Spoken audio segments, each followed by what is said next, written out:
नमस्कार, स्वागत है आप सभी का गणेश एस्ट्रो हेल्थ में। मैं हूं डॉक्टर दिलीप और आज हम बात करेंगे अगले महीने की वृषभ राशि के लिए जून के महीने का राशिफल। राशि का मतलब जहां पर आपका चंद्रमा है, तो अगर आपका चंद्रमा वृषभ राशि में है तो आपके लिए ये वीडियो है। अगर आपकी कुंडली के पहले भाव में 2 अंक लिखा है अर्थात उसमें वृषभ राशि है, तब भी आपके लिए ये वीडियो है। दोनों के लिए है, दोनों चीज़ें अलग हैं पर वीडियो फिर भी है, क्योंकि दोनों ही देखनी चाहिए, दोनों का ही रोल होता है। अंतर यही है कि चंद्रमा जो राशि है वो हमारा मन है। चंद्रमा मनसो जाता, हमारा मन, हमारी भावनाएं, कैसा हमें लग रहा है, दुख सुख सब मन का खेल है। भगवत गीता में है, सुख और दुख जो माया है मन की माया है। मन जो है इंद्रियों के सुख भोग की तरफ जाता है। मन को यही पता है कि भाई अगर खुशी मिल रही है तो वो खुश है, आनंद आ रहा है तो वो खुश है, अगर कठिनाई हो रही है तो मन दुखी है, वो भावुक है, वो जिस चीज़ में उसको मज़ा आता है वो उसी में डूबना चाहता है। तो चंद्रमा से हम देखते हैं कि ज़िंदगी में कितने सुख हैं या दुख हैं, खुशी होगी या गम होगा, ये सब चंद्रमा का एरिया है। तो चंद्रमा को लगन मान लें तो हम उस चीज़ को देखेंगे। देखने का तरीका वही है, देखने का तरीका वही है, पर ग्रहों के रिजल्ट बदलते हैं तब, क्योंकि ये बात समझ में नहीं आती कभी कभी लोगों के, क्योंकि कैसे बदलते हैं रिजल्ट, ऐसे बदलते हैं।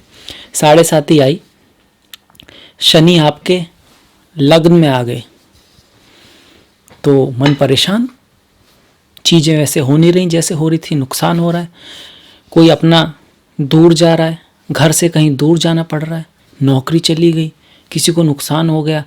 खास करके अगर शनि की महादशा चल रही है और शनि अशुभ है उस तब ऐसा नहीं है कि हर बार ऐसा होता है, पर मैं जनरल बात कर रहा हूँ। तो मन तो परेशान है, मन तो दुखी है, बुरा समय है, इसीलिए उसको 7.5 ही कहा गया। अब लग्न को ले लें, लग्न में शनि आए तो अगर आपका ट्रांसफ़र दूसरी जगह हुआ, अगर आपकी नौकरी गई, अगर आपके साथ कुछ हुआ, तो वास्तव में तो ये आपका एग्ज़ाम चल रहा है। लग्न है बुद्धि, विवेक। अगर बुद्धि से देखा जाए तो आप कुछ सीख रहे हैं, आप कुछ कर रहे हैं, और ये जो आप सीख रहे हैं या आगे चल के आपके काम आएगा। ये ठीक उसी तरह की सिचुएशन है जैसे एग्ज़ाम से पहले बच्चा परेशान होता है, तैयारी करनी है, पढ़ाई करनी है, सब कुछ क्वेश्चन याद कर रहे हैं, तो मन परेशान है। मन को अगर पूछा जाए तो वो ऐसा करना नहीं चाहता, या फिर कोई बहुत हार्ड एक्सरसाइज कर रहा है, फिजिकल एक्सरसाइज कर रहा है, तो मन कहेगा यार छोड़ो, आराम करो थोड़ा, पर वास्तव में देखा जाए तो उसके लिए अच्छा है। इसीलिए शनि का जो गोचर है प्रथम भाव में लग्न से अच्छा है और चंद्र से बुरा है। चौथे भाव में भी ऐसा ही है, अपने घर से दूर कर देगा, माता से दूर कर सकता है, आपके जो आसपास वाले दोस्त हैं उनसे थोड़ा दूर कर देगा, तो चंद्रमा से बुरा है, ढैया बोल देंगे। पर लग्न से अच्छा है क्योंकि संसार की रियलिटी दिखा रहा है, प्रैक्टिकलिटी सिखा रहा है, आपको अपने पैरों पे खड़ा होना सिखा रहा है, आपको उस गोल के लिए तैयार कर रहा है जिसके लिए आप बने हैं। तो ये अंतर होता है लग्न में और मन में। लग्न बुद्धि है, विवेक है, चंद्रमा मन है, इमोशन है, भाव है। पहला भाव जो होता है ये लग्न होता है, ये बुद्धि है। ये चौथा भाव है शुद्धि, पवित्रता मन की। 7वां भाव है वृद्धि, बिजनेस में किसी चीज़ को बढ़ाना, 10वें से 10वीं वृद्धि जो होती है, लोगों से मिलना, फेम हो जाना, मास फेम हो जाना, दुनिया में कोई जब जान जाते हैं, बड़े लोग जो होते हैं बिजनेसमैन होते हैं। या फिर 7वां भाव वृद्धि का है, 10वां भाव सिद्धि का है, कुशलता का है, विजय प्राप्त करने का है, फेम का है। तो ये हमारा बुद्धि है। तो आपका कोई भी हो, चाहे आपकी वृषभ लग्न हो, चाहे आपकी वृषभ राशि हो, मुबारक हो, आपको मुबारक हो, बहुत बहुत मुबारक हो। क्योंकि गोचर की बात करें, अगर हम गोचर की बात करें तो लग्न का स्वामी लग्न में ही बैठा है, वो भी अपनी राशि में, तो और क्या चाहिए, वो भी मालव्य महापुरुष योग बनाकर, जो शुक्र का सबसे स्ट्रांग योगों में से एक है। तो शुक्र तो आपको देने आए हुए हैं और कई महीने यहाँ रहने आए हैं। और लग्न का स्वामी लग्न में हो तो सेहत की अच्छी रहती है, फेम मिलता है, धन आता है, व्यापार में उन्नति होती है, कार्य में उन्नति होती है, लोग आपके प्रभाव को समझ पाते हैं और हर तरह से लाभ है। परिवार में सुख मिलता है, शादी का सुख मिलता है, पुत्र धन, पत्नी धन, पुत्री धन, संतान धन आता है जीवन में। जो भी संसार के जितने भी सुख हैं सब शुक्र के अधीन है। चाहे वो अच्छी गाड़ी हो, चाहे अच्छी वाइन, चाहे अच्छा कपड़ा हो, चाहे अच्छा खाना, चाहे स्त्री के लिए पुरुष सुख हो या पुरुष के लिए स्त्री सुख हो, सारे सुख जो हैं वो सब शुक्र के अधीन है। जिसकी कुंडली में शुक्र पीड़ित होता है उनको सुख नहीं मिलते। घर मिल सकता है, गाड़ी मिल सकती है, पर उसका सुख नहीं मिलेगा, वो उसको महसूस नहीं कर पाएंगे। और कई बार ऐसे लोग महात्मा हो जाया करते हैं क्योंकि उनका इस संसार में उन्हें आनंद ही नहीं आता। इसमें संसार में कोई चीज़ उनके मन को भाती ही नहीं है। तो इसलिए एक शुक्र अगर बहुत ज़्यादा एफ्लिक्टेड हो तो ऐसा हो सकता है कि व्यक्ति वैराग्य की ओर चला जाए, और शनि और स्ट्रांग हो ऊपर से, वहाँ पर केतु और शनि का थोड़ा रोल हो, तो ऐसा व्यक्ति वैराग्य की संन्यास की तरफ जा सकता है। तो आपके शुक्र तो बहुत अच्छे हैं, वो भी रोहिणी चंद्रमा के नक्षत्र में है, जो खूबसूरती का नक्षत्र है और कामुकता का भी नक्षत्र है, चीज़ों को पाने का नक्षत्र है। कई बार लोग कामुकता का अर्थ सिर्फ एक तरफ से ले लेते हैं, पर उसका अर्थ बहुत बड़ा है, बहुत विस्तृत है। जब आप किसी भी चित्र को उसके एंजॉय करते हैं, वो भी एक काम है, काम वासना जिसको बोलते हैं। खाने को एंजॉय करते हैं, वस्त्रों को एंजॉय करते हैं, जो भी बाहर है, जो भी फिजिकल है, जो मटेरियलिस्टिक है, उसको जिसको भी आप एंजॉय करते हैं वो सब शुक्र उसके जिम्मेदार हैं, उसमें शुक्र का रोल है। तो सभी तरह के सुखों को जीवन में लाने वाला है शुक्र आपके। अगर हम और किसी ग्रह की बात करें तो दूसरे घर का जो स्वामी है बुध, धन का स्वामी धन में बैठा है, और क्या हो चाहिए। धन का जो स्वामी है, फैमिली का जो स्वामी है, पैसा जो होता है, व्यक्ति जो कमाता है उसमें से जो इकट्ठा कर पाता है, बैंक बैलेंस जो व्यक्ति का होता है, इकट्ठा किया हुआ धन, यहाँ से इनकम आती है एकादश भाव से, पर जो जितना उसके पास होगा परिवार से मिलेगा, जो उसके पास है, जो उसका संचय है, जो उसकी वैल्यूज़ हैं, उसमें उसका स्वामी उसी में बैठा है, वो भी राहु के साथ। तो राहु तो जिसके साथ बैठते हैं उसका सा ही रूप ले लेते हैं, तो बुध का ही रूप ले लेंगे, धन भाव के स्वामी का ही रूप ले लेंगे और उसको बढ़ा देंगे कई गुना। तो पैसे के नए नए सोर्स बन सकते हैं, क्योंकि अब राहु अकेले नहीं रहे, अब उन्होंने बुध का रूप ले लिया है। और आपकी कुंडली में बुध धन भाव के स्वामी है, इसके साथ पंचम के स्वामी भी हैं। तो पंचम का स्वामी धन भाव में आ रहा है, बच्चों से, इंटेलिजेंट से आपकी प्रतिष्ठा में वृद्धि होगी, आपके कद में वृद्धि होगी, लोग आपको सुनेंगे, आपको फेम मिलेगा। आप अगर कलाकार हैं, एक्टर हैं, चित्रकार हैं, सेल्स में हैं, मार्केटिंग में हैं, कंप्यूटर में हैं, टेक्नोलॉजी में हैं, इन सब में अगर आपका फील्ड है तो बहुत ज़्यादा तरक्की आपको आ सकती है। अगर आप, कहने का मतलब हुआ, अगर आप शुक्र और बुध से रिलेटेड, क्योंकि और भी चीज़ें हैं, कार्य में हैं, तो आपको बहुत ज़्यादा उन्नति मिलेगी। स्त्रियों से, चाहे वो आपकी बहन हो, आपकी दोस्त हो, आपकी प्रेमिका हो, आपके कोई भी हो, स्त्री जो हैं उनसे आपको लाभ होने वाला है। आपसे छोटे, आपके साथ के लोगों से लाभ होने वाला है। तो ये जो आप देख रहे हैं महीने का राशिफल, यही वो बातें हैं जो आपके काम की हैं, कि आपको पता है किससे मेरा लाभ हो सकता है। बाकी जो करोड़पति वाली बात है तो वो तो होगी, पर 100 में से सिर्फ 10-15% लोगों के पास होगी जिनकी कुंडली में शुक्र और बुध अच्छे हैं, जिनकी फिलहाल में शुक्र और बुध की दशा महादशा चल रही है और उनकी कुंडली में राजयोग धन योग हैं। क्योंकि ये तो गोचर है ना, ओवरऑल दिखा रहा है, इसमें से रिजल्ट उसी को मिलेगा जिसकी कुंडली में ऐसे योग होंगे। तो सबको नहीं होगा, ऐसा नहीं है कि सब जो है इस राशि वाले, ऐसा कुछ नहीं है। आप समझ लीजिए 10-15% से ज़्यादा का नहीं होगा, क्योंकि किसी की महादशा शनि की चल रही है तो उनको शनि के रिजल्ट मिलेंगे, गुरु की चल रही है तो गुरु के रिजल्ट मिलेंगे, और कुंडली कितनी स्ट्रांग है, उसमें कितना पोटेंशियल है, तभी तो रिजल्ट होगा। अगर चल भी रही है कुंडली में पोटेंशियल ही नहीं है तो वही योग किसी को 20 रुपये देगा, किसी को 20 लाख, किसी को 20 करोड़। पर हाँ, अगर चल रही है तो थोड़ा लाभ जरूर होगा। फिर गोचर देखने का भी सिर्फ यही एक तरीका नहीं है, अष्टक वर्गा से देखते हैं, नक्षत्र से देखते हैं, वो सब चीज़ें भी आपको काउंट करनी होंगी। उसके बाद कह सकते हैं कि हाँ भाई इस तरह का रिजल्ट होगा। बता देना चाहता हूँ कि ये जो करोड़पति वाली बात है, अरबपति, पैसा आना, दिनों रात एकदम से छप्पर फाड़ के बरसात होना, ये सब बातें असत्य भी नहीं है और पूर्णतः सत्य भी नहीं है। मतलब कि सत्य इसलिए है कि कुछ लोगों के साथ ऐसा सच में होने वाला है जिनकी राशि या लग्न वृषभ है, पर सिर्फ 10-15% लोगों के साथ ऐसा होने वाला है। बाकी को थोड़ा लाभ हो सकता है। और अगर कोई और महादशा चल रही है तो उसके रिजल्ट मिलेंगे। अगर वो प्लेनेट अच्छा नहीं है तो अच्छा नहीं होगा कुछ भी। पर कुछ लोगों का होगा, क्योंकि कुछ ही ऐसे लोग होंगे जिनकी शुक्र की, बुध की महादशा चल रही होगी और ये ग्रह उनकी कुंडली में अच्छे भी होंगे और फिलहाल वो इन्हीं पोजीशन के आसपास होंगे, इन्हीं पोजीशन पर होंगे, तब आपकी ज़िंदगी 100% बदलने वाली है। पर ऐसा बहुत कम लोगों के साथ होगा। पर हाँ, अगर आप सारे वृषभ राशि वालों को देखेंगे तो उनमें से कुछ लोगों के लिए बहुत अच्छा समय आने वाला है। पर बाकी के लिए क्या? बाकी के लिए ये इंपॉर्टेंट बात है कि हमें फोकस कहाँ करना है। स्त्रियों से लाभ होगा। अब कोई भी महादशा आपकी चल रही हो, किसी का भी टाइम चल रहा हो, पर इन चीज़ों को आपको ध्यान रखना है, किससे लाभ हो सकता है, किससे हानि हो सकती है, किस बात का ख्याल रखना है, कहाँ ध्यान देना है, ताकि इस जो गोचर जो लेकर आया है हम उसका फ़ायदा उठा पाएँ। जहाँ पर भी जैसा भी हमारा होरोस्कोप है, जो भी हमारी कुंडली, हम थोड़ा ऊपर उठ पाएँ और अपने कर्म के थ्रू अपने भाग्य को और बढ़ा पाएँ।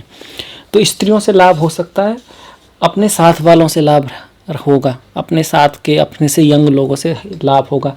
जो वृद्ध लोग हैं, जो गुरुजन हैं, उनका आदर करना है, उनसे ज़्यादा, बहुत ज़्यादा उनकी बातों में टांग नहीं अड़ाना है। वो कुछ कहते भी हैं तो हाँ हाँ ठीक है इस तरह से कर देना है, उनकी बात मान लेनी है, क्योंकि वो थोड़े इस तरह के मूड में हो सकते हैं कि आप ज़्यादा वो करेंगे तो काम बिगड़ जाए। बॉस के सामने इस महीने बहुत ज़्यादा कह सकते हैं कि बहुत ज़्यादा चांस लेने की ज़रूरत नहीं है, क्योंकि शांति ही सही है। इस तरह का योग बन रहे हैं। तो ये चीज़ें हैं जो हमें सीखनी है जी, क्योंकि सूर्य ग्रहण पड़ रहा है आपका, और सूर्य ग्रहण पड़ेगा आपकी मिथुन राशि में, मतलब कि द्वितीय भाव में पड़ने वाला है। तो जब सूर्य ग्रहण होगा 21 तारीख को, ये 21 तारीख को पड़ेगा मिथुन राशि में 9:15 से 3:04 के आसपास, मृगशिरा और आर्द्रा नक्षत्र में। तो उसके आसपास ना चांस नहीं लेना है अपनी, जो कोई, एक तो पहली बात है कोई नया काम शुरू नहीं करना है, कोई बड़ा डिसीजन नहीं लेना है। और जो गुरु हैं, अपने से बड़े हैं या फिर बॉस हैं, उनसे कोई बहस में या किसी उस चीज़ में नहीं आना है उस ग्रहण से पहले ही, 10-15 दिन पहले, 10-15 दिन बाद। तो इस महीने में जो अपने बॉस हैं उनसे थोड़ा सा संभल कर चलना है। ये बात सीखने की, अब कोई भी फील्ड में हो, कहीं पर भी हो, अपने से जो उच्च अधिकारी हैं उनसे अच्छे संबंध बना के रखना है। चंद्र ग्रहण भी होगा 5 तारीख को, जो कि होगा आपके सप्तम में। तो अपनी पत्नी के साथ, जीवन साथी के साथ उनका ख्याल रखना है, उनकी सेहत का ख्याल रखना है। बिजनेस में कोई भी निर्णय सोच समझ कर लेना है, खास करके ये जो ग्रहण जो होंगे उस समय कोई निर्णय ना ही लें। ये रात को पड़ेगा 11:15 से, मतलब कि रात के, और 2:30 तक। तो इस टाइम तो सब सोएंगे ही, दो घर पर रहेंगे, पर फिर भी पूरे दिन ही बहुत बड़ा निर्णय इस दिन ना लें, ये ज़रूरी है। बाकी आपके जो ग्रह हैं बहुत अच्छे हैं। अगर गुरु और शनि की बात की जाए, जो कि वक्री होकर नवम भाव में बैठे हुए हैं, तो यहाँ बैठकर गुरु नीच के हैं पर उनका नीच भंग हो रहा है। ये दोनों मिलकर पराक्रम के भाव को देख रहे हैं, तो पराक्रम में वृद्धि करेंगे, आपके अंदर एनर्जी लाएंगे कि हाँ मैं कुछ कर सकता हूँ, और आप हार नहीं मानेंगे। अगर कोई मुसीबत आती है तो उसको डटकर सामना करने की ये शक्ति देंगे। पिछले टाइम पे अगर आपकी कोई अनलकी प्रॉब्लम हुई है, किसी कारण से जॉब चला गया, कुछ कमी आई है, तो ये दोनों ग्रह उस चीज़ की भरपाई करने की कोशिश करेंगे, क्योंकि ये बकरी हैं और जहाँ पर हैं उस चीज़ में, जहाँ पर बैठे हैं वहाँ की रिकवरी करते हैं, वहाँ कुछ बढ़ाते हैं। ये जो ग्रह हैं दोनों ही इस तरह से भी कार्य करेंगे जैसे कि ये अष्टम में हो, और अष्टम में जब ग्रह आते हैं तो अचानक धन देते हैं।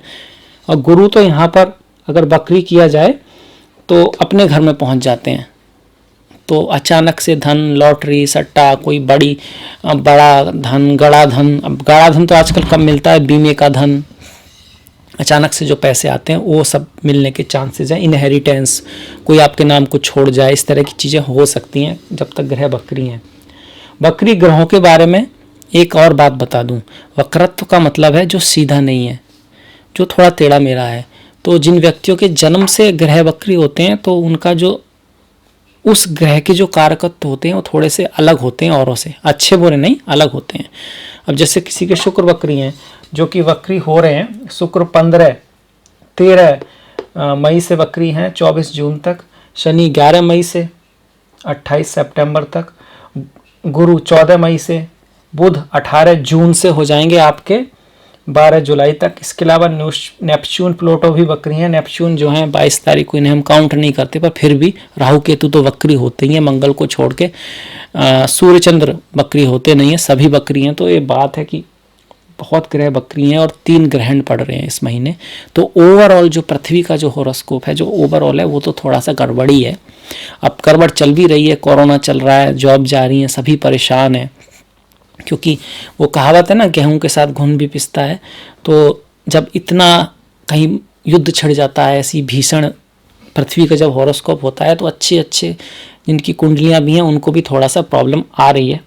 पर यह है कि आपकी कुंडली में अगर इतने अच्छे योग गोचर में आए हैं और आपकी दशा महादशा अच्छी चल रही है, तो ये आपकी सहायता तो अवश्य करेंगे। आपको अचानक से कोई लाभ तो जरूर होगा। अगर आपकी जॉब बाय चांस इस कठिन समय में चली भी गई है, तो आपको मिल जाएगी, और ऐसी भी मिलेगी जिससे धन भी आए। ऐसा नहीं कि ऐसे ही। एक बात का ध्यान रखना है, वक्री ग्रहों की दशाओं में कोई नई चीज एकदम से नहीं करनी चाहिए। जिस फील्ड में आप थे उससे मिलता जुलता, और ऐसे लोगों के थ्रू जिसे आप जानते थे। अगर कोई अनजान व्यक्ति आके कहता है कि हाँ भाई ऐसा ऐसा काम है और कोई नया काम है, तो आप उसमें ना जाएं। ये एक चीज़ है जो आपको यहाँ से लेकर जानी है, जो आपके काम आएगी। कि अपने ही पुराने दोस्त, पुरानी, चाहे वो स्त्री हो तो बहुत अच्छा है आपके केस में, आपके यंग एज का कोई हो, आपके साथ काम किया कोई दोस्त है, क्योंकि बुध अच्छे हैं, शुक्र अच्छे हैं, तो उनसे अगर सहायता लेंगे तो आपको फ़ायदा हो सकता है। आपकी बहन, आपकी कोई दोस्त कभी पढ़ी हो आपके साथ, ऐसा लगता हो अगर कोई लेडीज़ किसी इन्फ्लुएंशियल पोस्ट पर है, तो वो आपकी हेल्प ज़्यादा कर सकती है, क्योंकि शुक्र बहुत अच्छे आ रहे हैं। पत्नी, अपनी पत्नी की सलाह माने, उसकी बात सुने, क्योंकि वो उसकी सलाह आपके काम आ सकती है इस महीने। अब आप चाहे गरीब हों, चाहे बीच के हों या अमीर हों, ये बातें तीनों के लिए लागू होती हैं। करोड़पति सब होंगे या नहीं होंगे, वो कुंडली पर डिपेंड करता है, पर ये बातें आप पर लागू होती हैं। इस तरह की एनर्जी है, ये आपको समझना है कि आप इसकी कैसे सहायता लें, क्या आप सीख रहे हैं इससे, क्या आपको मिलेगा। तो ये 2 बातें आपकी समझ में आ गई हैं। इसके साथ साथ मंगल जो हैं दशम में रहेंगे, फिर 11वें स्थान में जाएंगे। दशम में जो मंगल है चंद्र से उतने अच्छे नहीं है, लग्न से अच्छे हैं, और 11वें में तो दोनों से ही अच्छे हैं। तो घर से, छोटे भाई से फायदा हो सकता है। बड़े भाई से जो मंगल यहाँ जाएंगे, थोड़े संबंधों में खटास ला सकते हैं, पर रियल एस्टेट का अगर आपका बिजनेस है, कुछ इस तरह मंगल की चीज़ों का, आप सर्जन हैं, आप मिलिट्री में हैं, पुलिस में हैं, तो उनके लिए वो अच्छा रहेगा। दशम में रहेंगे 17 तारीख तक। तब तक थोड़ा पिताजी के साथ रिलेशन में थोड़ा सा प्रॉब्लम क्रिएट कर सकते हैं। इसके अलावा आपके नवम में गुरु और जो शनि बैठे हुए हैं, ये तो यहाँ से बैठ के जो गुरु हैं आपके लग्न को देख रहे हैं, शुक्र और सूर्य को देख रहे हैं, तो शुक्र को बढ़ाएंगे गुरु की दृष्टि ऑस्पिशियस होती है, शुभ होती है। जहाँ देखते हैं वहाँ पर बढ़ा देते हैं, वृद्धि कर देते हैं। तो शुक्र क्या है, आपका कामना है, आपका सौंदर्य है, आपके अंदर जो खूबसूरती है वो भी शुक्र ही है, डिप्लोमेसी भी शुक्र है। तो ये सब चीज़ें बढ़ेंगी। आपके जीवन में जो भोगों की वस्तुएं हैं, भौतिकता की चीज़ें हैं, उनका सुख आपके लिए बढ़ेगा, शुक्र बढ़ाएंगे। शुक्र को बढ़ाएंगे गुरु, इसके साथ साथ बुद्धिमानी भी देंगे। गुरु शुक्र का जो कॉम्बिनेशन है वो उच्च शिक्षा के लिए भी अच्छा होता है, तो आप पढ़ाई में भी अच्छा करेंगे अगर आप स्टूडेंट्स हैं तो। गुरु की 7वीं दृष्टि आपके पराक्रम को बढ़ा रही है, 9वीं दृष्टि बच्चों के भाव पर पड़ रही है। तो एजुकेशन के लिए, इंटेलिजेंट के लिए, मंत्र सिद्धि के लिए अच्छा समय है। पर कोई नया मंत्र लेने की बजाय अगर आप कोई मंत्र कर रहे हैं उसी को सिद्ध करें तो अच्छा है, क्योंकि ग्रह वक्री हैं। और अगर ग्रहण का दिन चुनते हैं तो और भी अच्छा है मंत्र सिद्धि के लिए, किसी आध्यात्मिक कार्य के लिए, गीता पढ़ने के लिए, भगवत गीता पढ़ने के लिए, शिव सूत्र पढ़ने के लिए, कोई भी अध्यात्म का कार्य करने के लिए ग्रहण का समय अच्छा होता है। इस बात का ध्यान रखें। सूर्य ग्रहण शक्तिशाली है, इसके समय से 12 घंटे पहले ही घर में आ जाना है। अगर कोई बहुत ज़रूरी नहीं है तो मंदिर वगैरह भी बंद रहेंगे, तो घर पर ही काम करें अपना, जहाँ तक हो सके। अब तो सब बंद ही है भी, और नहीं भी होता है तो कोई बहुत बड़ा निर्णय ना लें, बाहर ना ही जाएं तो ठीक है। अगर गर्भवती हैं तो चंद्र ग्रहण में तो कोई बात नहीं है, ये इतना स्ट्रांग नहीं है, पर सूर्य ग्रहण के वक्त थोड़ा ख्याल रखना है अपना, घर पर ही रहना है, ज़्यादा बाहर नहीं जाना है। नहीं देखें इसको, इस सूर्य ग्रहण को आप ना देखें। हमने गुरु की बात की, थोड़ा शनि की बात कर लेते हैं। शनि क्या कर रहे हैं? शनि तीसरे दृष्टि से लाभ भाव को देख रहे हैं, जहां मंगल बैठे हैं। मंगल को जब शनि देखते हैं तो कोई बहुत अच्छा योग नहीं है। ये क्या होता है, एक्शन में और रिएक्शन में थोड़ा टाइम, मतलब व्यक्ति सोच पहले सकता है और बाद में काम करे, या फिर काम पहले कर दे और सोचे बाद में। तो पहले सोच के काम करना ये तो अच्छी बात है, पर पहले करके सोचना ये गलत बात है। तो पहले सोचिएगा, ध्यान रखिएगा, उसके बाद कोई काम कीजिएगा। शनि की जो तृतीय भाव पे दृष्टि पड़ रही है, तो आपके जो छोटे भाई हैं, आपके जो पड़ोसी हैं, उससे थोड़ा सा रूखापन लाएंगे। हालांकि उनके साथ गुरु हैं तो ऐसी कुछ डरने वाली बात नहीं है। शनि की जो 10वीं दृष्टि है वो छठे भाव पर है, तो स्वास्थ्य का ख्याल रखें। शत्रु विनाश के लिए अच्छी है। किसी कोर्ट केस में आप होता है तो आपकी विजय होने के चांसेस ज़्यादा हैं, क्योंकि छठे पर भी क्रूर ग्रह की दृष्टि है और 11वें भाव में खुद मंगल आ जाएंगे 18 तारीख के बाद, 18 तारीख को। तो अगर कोई कोर्ट केस वगैरह कुछ ऐसा है तो उसका जो रिजल्ट होगा वो आपके हित में जा सकता है। पर बेटर है कि ऐसी नौबती ना आए, क्योंकि कोर्ट केस में अगर जीत भी जाओ झगड़े में तो टाइम वेस्ट होता है, पैसा वेस्ट होता है। तो किसी झगड़े और उससे बचें। कई बार व्यक्ति खुश होते हैं कि हाँ भाई इस घर में पाप ग्रह अच्छे होते हैं, कोर्ट केस में जीत होगी। वो अच्छी बात है, जीत होगी, पर उसके लिए कोर्ट केस होना तो चाहिए जीतने के लिए, और होगा तो टाइम तो वेस्ट होगा। तो ये बात भी ध्यान की कि हो ही ना तो ठीक है। शनि की दृष्टियों की हमने बात की, शनि और गुरु के वक्री होने की भी हमने बात की। इसके बाद हम थोड़ा राहु की बात कर लेते हैं। राहु जो है बुध के साथ हैं और बुध वक्री हो जाएंगे। कब से? 18 जून से। तो 18 जून के बाद डॉक्यूमेंट्स अगर आप कोई साइन करते हैं, या कोई आपका स्पीच है, अगर कहीं पे बोलना है, कोई कम्युनिकेशन है, कुछ कागज का कार्य है, तो बड़ा ध्यान से करना है। घर में भी व्यक्तियों के बीच में कुछ मिसअंडरस्टैंडिंग ला सकते हैं, फालतू की, जो है नहीं। राई का पहाड़ या कहो तो धुएं का पहाड़ खड़ा कर देते हैं राहु। लगेगा कि पहाड़ है और देखोगे तो कुछ नहीं है। तो फालतू की बात पे कई बार झगड़ा करा सकते हैं। द्वितीय भाव में है तो वाणी का थोड़ा ख्याल रखिएगा, और बुध के साथ हैं। बुध तो वाणी के कारक हैं ही, तो वाणी को अपना शुद्ध रखना है, प्रेम पूर्वक बोलना है, ध्यान से बोलना है, धैर्यता का ख्याल रखना है। क्योंकि बुध के साथ राहु तो हैं ही, उन पर मंगल की दृष्टि भी आ रही है, तो दो क्रूर ग्रह की दृष्टि आ रही है। तो थोड़ा सा वाणी बहुत इम्पोर्टेंट चीज़ है इस महीने, जो आपको लेकर जानी है। बॉस से रिस्क नहीं लेना, वाणी को मीठा रखना है, पत्नी का ख्याल रखना, ये 3 चीज़ें हैं। वाणी के साथ साथ ये जो घर है, ये जो है वो खाने का भी है, तो खाने पीने का ध्यान रखना है कि खाना शुद्ध हो, हल्का हो। भारी खाना हेल्थ के लिए अच्छा नहीं है, और जो अपनी वाणी है उसको अच्छा रखा जाए। राहु की अगर दृष्टियों की बात करें तो एक तो छठे भाव पर उनकी दृष्टि आ रही है, तो रोग ऋण शत्रु के विनाश के लिए अच्छी है। सेहत का थोड़ा ख्याल कीजिएगा। अष्टम पे आ रही है तो अचानक से कोई चीज़, मतलब कि ड्राइविंग करते वक्त थोड़ा ध्यान रखना है। और उसकी दृष्टि 10वें भाव पे आ रही, तो राहु की दृष्टि 10वें भाव के लिए बुरी नहीं है, पर यश मान फेम प्रतिष्ठा उसके लिए तो अच्छी है। पर बॉस के साथ थोड़ा मिसअंडरस्टैंडिंग कन्फ्यूजन हो सकता है, उसके बारे में मैंने आपको बताया भी था। सूर्य ग्रहण भी पड़ रहा है इस वजह से, तो उनसे, बॉस से, अपनों से, बड़ों से बना के रखना है। कुछ बोलते भी हैं तो जवाब नहीं देना है, टाल देना उस बात को, तो आपका महीना सफलतापूर्वक जाएगा। वो मैं हर बार कहता हूँ अक्सर की डेस्टिनी फिक्स है, पर ऐसी भी फिक्स नहीं है कि आप हिलडुल ना सकें। आप इन 3-4 बातों का ध्यान रखेंगे, इस वीडियो का लाभ उठाएंगे, तो आप कहीं से कहीं पहुंच सकते हैं। क्योंकि छोटी सी बात से ही व्यक्ति नीचे आ जाता है, और एक ही बात से, कोई बात आपके बॉस को आपकी अच्छी लग गई तो उसी बात से व्यक्ति ऊपर जा सकता है। छोटी छोटी बातों का ध्यान रखते जाइए, एक एक कदम ऊपर चलते जाइए। आपको पता भी नहीं लगेगा कि कब आप उस लक्ष्य तक पहुंच गए जो आपने सोचा था, और हो सकता है उससे भी आगे। तो ये सब बातें हैं वृषभ के लिए। हाँ, आपके 10वें भाव में शनि की राशि है और 9वें में भी शनि की राशि है, तो मेहनत करते रहिए। प्रैक्टिकलिटी जो आप आपका नेचर भी है।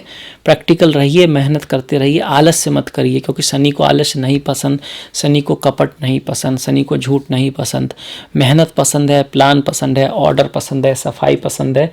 तो और जो आम आदमी है उनसे जितना आपका लोगों से कांटेक्ट रहेगा, जितना आपका सर्कल रहेगा, उतना आप भाग्य उन्नति होगी, उतना आप जिंदगी में आगे जाएंगे। इस बात को याद रखिएगा। तो ये आपके भाग्य का क्या बोल सकते हैं, चाबी है। मेहनत करते रहना, हार नहीं मानना, जीत आपकी होगी। और कौन कौन से योग आपकी कुंडली में बन रहे हैं, तो देखिए गुरु और क्या नाम है शनि, अगर इनको देखा जाए तो भाग्य लक्ष्मी योग बना हुआ है।